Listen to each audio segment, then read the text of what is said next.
This is Investor Perspectives. I'm the host of Investor Connect, Hall T. Martin, where we connect startups and investors for funding. In our new Investor Perspectives series entitled How to Understand Blockchain, you'll hear about primary trends and what makes for a successful company in this segment.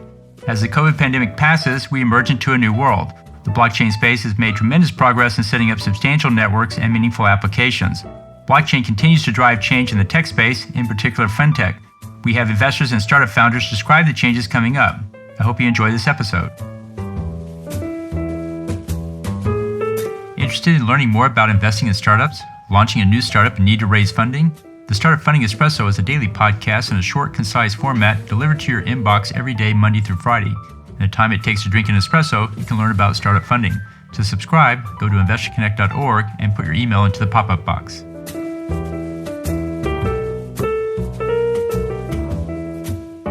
Our first guest is David Johnston, Managing Director at Yeoman's Capital. Yeoman's Capital is David's personal family office investment arm, which acts as an early-stage seed investor. Yeoman's investment thesis is to only invest in distributed apps where the Yeoman's team of experts can have a significant positive impact on the project. In the same vein, Yeoman's only advises projects in which it deploys its own capital. David, thank you for joining us. So what do you see as the primary trend in this segment today? Well, at the beginning of 2020, I was really talking a lot about DeFi, decentralized finance. And we saw that cross about $1 billion in assets locked in DeFi contracts at the beginning of 2020. And I think that's now past $20 or $30 billion in contracts. And so there's been an explosive growth in people, mostly on Ethereum, locking up their value in order to receive an interest, in order to use decentralized exchanges, in order to stake in protocols. In a world where everybody's searching for yield and banks really aren't offering that anymore, 6, 7, 8% annual yields sound pretty good. And so with the growth of stablecoins in the last few years, people don't necessarily have to take currency risk. They can hold the stablecoin of their choice, say USDC, which is issued by Coinbase and Circle, and have a US-backed instrument in which to do these decentralized smart contracts. And so they can take that interest, or if they're bullish on Ethereum or Bitcoin, they can get interest in those tokens as well. That's probably the biggest trend. The other one that's really coming up is non-fungible tokens have sort of exploded. You've probably seen the headlines about this artist or that artist offering some NFT and selling it to the public. And so that's going to be a whole another area. But I think they're all sort of moving in parallel. So what makes for a successful company in the blockchain area? Well, we don't primarily invest in companies, but rather in decentralized applications. And we're defining those as open source projects that have their own token, that use a blockchain and incentivize people to do some behavior. So in the case of something like Uniswap, the popular decentralized exchange, they incentivize people to provide liquidity to the exchange pools. And that was sort of a big breakthrough a few years ago. And now they're, $10, $20 billion project. And so we look for those type of projects that we think can impact 1 billion people over the coming decade. And that's sort of our main criteria. Our next guest is Dave Hendricks, CEO and founder at Vertalo. Vertalo is a cap table, compliance, and investor onboarding platform utilizing blockchain to connect and enable the digital asset economy. Chain-agnostic pioneer in direct custody and secondary liquidity, Vertalo supports the ongoing asset management needs of private companies and broker-dealers. Dave, thank you for joining us. So what do you see as the primary trend in the segment today? Blockchain and crypto has come a long ways, even in the last few years, but what are we seeing now? Well, first, I think you see not quite mainstream adoption, but you see kind of a little past early adopter kind of activity in kind of Bitcoin and cryptocurrencies. But what you are seeing within the adopters is an expansion past the use of the technology to the use of the technology as money to provide an alternative financial system. And the most interesting part of that alternative financial system is something known as DeFi, or decentralized finance. And this is basically the business of, it's called yield farming, where you take your digital assets, your Ethereum or Tezos, and you loan them out. You stake them, and you get paid an income stream back, known as APY. That was in early 2020 was about a $71 million kind of business. It is now somewhere in the $40 billion business. So when the DeFi market increased dramatically, much bigger than the increase in value of Bitcoin, the increase in the amount of money that is under management and DeFi protocols using cryptocurrencies has grown dramatically. Great. So what makes for a successful company in this DeFi segment? Well, first of all, they probably have to have a very strong meme game. Okay. So if you want to be, so a meme is maybe a picture, okay, or a symbol that tells everybody that you are cutting edge iconoclast, and it's a form of branding. So once you get into cryptocurrencies, your appreciation for memes is not far behind. And so you might see Pepe the Frog, or you might see the Doge, the Shiba Inu dog, okay? You might see pictures of Elon Musk riding a Shiba Inu, okay? So if you want to get into this, not only do you have to have a sense of humor and also a high risk tolerance, but you also probably need to know a little bit about smart contracts and cryptocurrency wallets, because you have to do very interesting things with technology and this money if you want to become the ultimate job to have in 2021. And you want to know what that job is? What is it? A yield farmer. Okay. So, this is something that, your kids, when you're sitting there helping them with their algebra or their geometry or probably their differential equations, this is what they really would want to apply it to, is to actually becoming a yield farmer. And that way, if you teach your kids that they should study comic books and learn about memes and then learn how to be a yield farmer, then when you're old, they can buy your house, okay, and make a great old age for you. So that's what you want to do with your kids. More comic books, okay, more video games, more collectibles, study calculus and math, and then learn how to be a yield farmer, okay? This is it. I'm telling you, this right here, in 2 years, you're going to wonder why you didn't take my advice here, Hall. So what would be a past analog to yield farmer? If you had to put another name on it from the past, what name would you put on that? Well, there's two things: either gold miner, okay, in 1849, or a guy who sells tools to gold miners. One of those two. You can play both. You can either create a protocol or create one of these DeFi offerings, or what you can do is you can say, I'm going to go mine the interest that working these DeFi protocols pays me. And so there's a lot of choices. Today, if we're talking about investors today, a lot of investors are investing in DeFi projects because they get some of the initial coin that's created by these DeFi projects. They don't care about the equity in the company. They want this other thing, which is kind of like it's like a bonus coupon that these investors get from these projects. These projects basically can't be sold for equity value. They don't have enterprise value.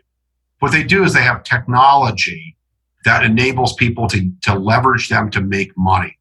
And so investors today invest in DeFi projects to get some of the coin that they invent that people work to get from mining. So your viewers, some of them are going to have heard about this and they're going to say, okay, wow, this is really cool. Others won't have heard of this. So if you're listening to this and you are still confused, and you probably are, you should go look at something called Yearn Finance. You should go look at something called Sushi Swap, okay? Or you should go look at something called Maker, okay? Those are some of the protocols and projects in decentralized finance. This area right here, what I'm telling you is similar to telling you about Bitcoin in 2015 or 16, okay? It is it's small now, but it's a very, very big thing coming up. Our next guest is Khamir, managing partner at Sustany Capital. Sustany Capital is a blockchain venture fund headquartered in Newport Beach, California. Aside from investing in blockchain-related projects, the firm lends its expertise to existing companies interested in security token offerings. Christian, thank you for joining us again. So what is the primary trend in the blockchain segment today? What's really driving it forward?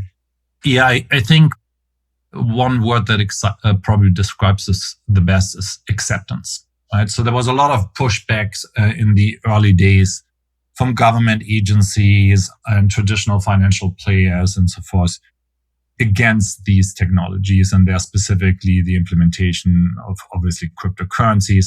And now what we see, and we talked about this on a separate podcast, you see the vast majority of countries working on their own central bank digital currency, so digital bearer instruments. So the larger trend is really that these governments and corporations and enterprise and everybody within the ecosystem has accepted this as a foregone conclusion that finance and then larger than that technologies will be facilitated on decentralized solutions. So what makes for a successful company in the blockchain segment today? Who's going to be a winner?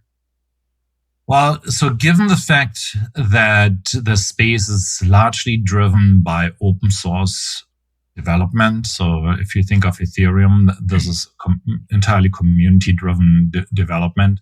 Community is what we look for. So if you look towards large fundraisers that didn't actually produce any useful solutions, it's typically because there was no community supporting it, right? So on the Ethereum blockchain specifically, you got all these developments, and it's not necessary at this particular point in time a very useful implementation. It's really slow, it's really cumbersome and so forth. But you got an enormous amount of projects running on that because of the community supporting it. A lot of invested interest, not only in terms of putting money behind it and making money from it, but also just intellectual interest in seeing this paradigm succeed.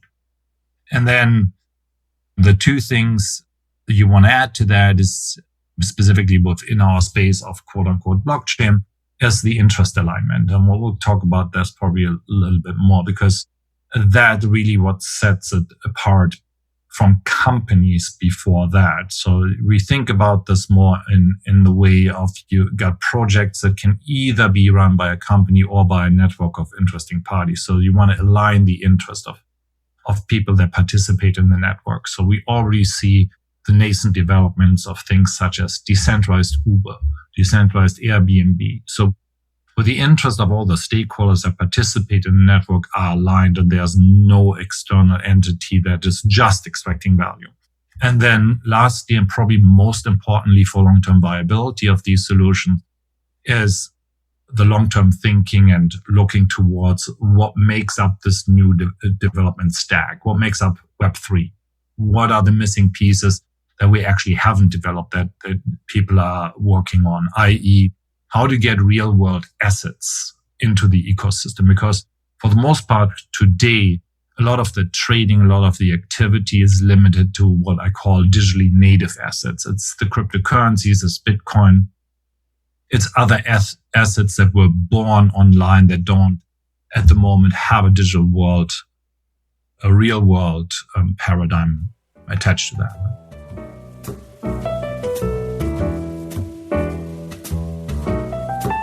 Our next guest is Jake Ryan, CIO at Tradecraft Capital. Tradecraft Capital manages a macro thesis-driven crypto fund with the objective of delivering asymmetric returns by investing in the emerging asset class of crypto assets.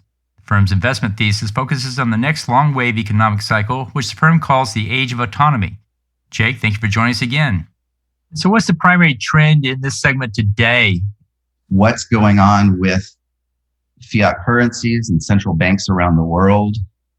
Sound money principles are bringing in more and more investors who are worried about the purchasing power of US dollar. So around the world, you're seeing less and less countries like China and Japan investing in treasuries. They're really diversifying, and we're seeing a sea change a bit in how people look at bonds and treasuries. You know, we were in a 40-year bull cycle with bonds since probably 1980 or so, and now we're seeing a shift in that. So people are responding with different investment plans to maintain their purchasing power. Great. So what makes for a successful company in the segment today? Well, I think if you're looking to build a blockchain project, you know, you have to have several key components. You've got to have a great team. Like any other early stage or venture style investment, people are looking at the same things. You know, do you have a moat? Is there something technologically important that you're bringing to market? The thing that's different about crypto a bit is network effects and the importance of building a big ecosystem and for everybody to be properly incentivized to act in everyone's best interest. And so people and crypto projects that really build good incentive systems within their crypto project really have a chance to do very well. We've seen that with things like Uniswap or Compound or some of these DeFi projects where they incentivize, you know, investors or people to provide liquidity or to vote or to do various things. And those projects that really have good monetary policy and good incentive systems are doing really well within the crypto space.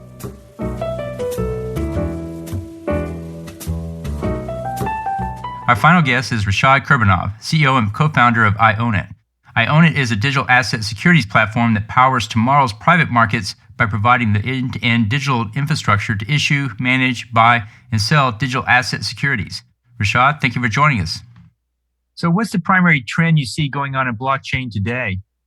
If we look back at the technology and what was going on in the media, there was an expectation that blockchain is going to solve everything, every problem in the world. I think now is much more realistic, much more in-depth understanding of where it works and where it actually doesn't, what it can and cannot do. So now we're getting probably to a much more exciting phase in development of the technology where we're going to start seeing concrete real world applications, whether again in the payments industry, with the central bank currencies, whether it's in transportation, logistics, and other areas that can benefit from distributed ledger technology. Right. And so what makes for a successful company in the segment today?